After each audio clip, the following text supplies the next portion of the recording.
लोकतंत्र को जिंदा रहने दीजिए प्रधानमंत्री जी, सांस लेने दीजिए।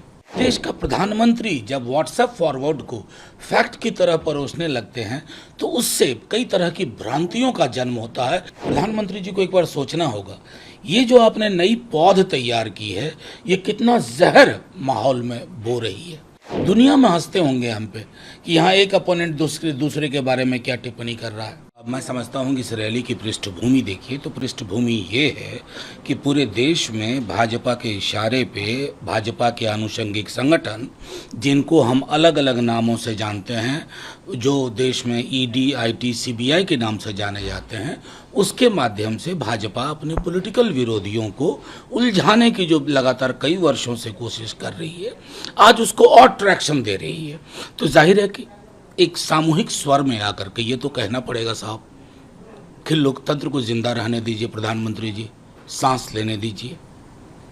मेरठ में प्रधानमंत्री जी कैंपेनिंग की शुरुआत कर रहे हैं, जबरदस्त। देखिए, प्रधानमंत्री जी हैं, देश के प्रधानमंत्री हैं, भाजपा के सबसे बड़े नेता हैं, तो वो स्वतंत्र हैं कि वो कहीं भी जाएं, भाषण करें। जाहिर है चुनाव का वक्त है, वो करेंगे।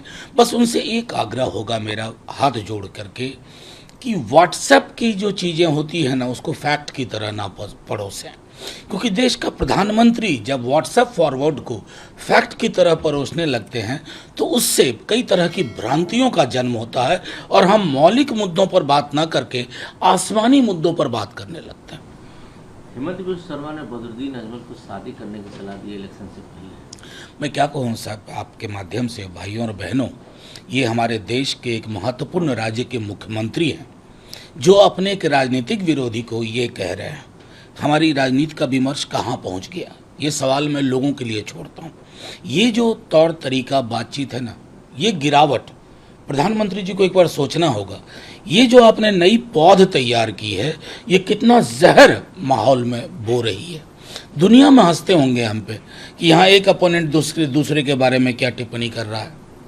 हरदीप पुरी भी हंस रहे हैं, वो कह रहे हैं कि ये वही रामलीला मैदान है जहाँ केजरीवाल करप्शन के खिलाफ धरने में बैठे थे। बिल्कुल, और ये वही भाजपा है जिसमें 70% वो लोग हैं जो कांग्रेस के हैं।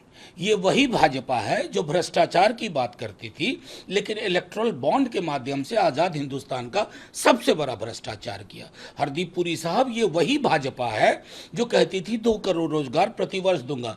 पुरी साहब, इस पर क्यों चुपी रहती है? जुबान खोलिए तो पूरा खोलिए, ये आधा अधूरा सच नहीं।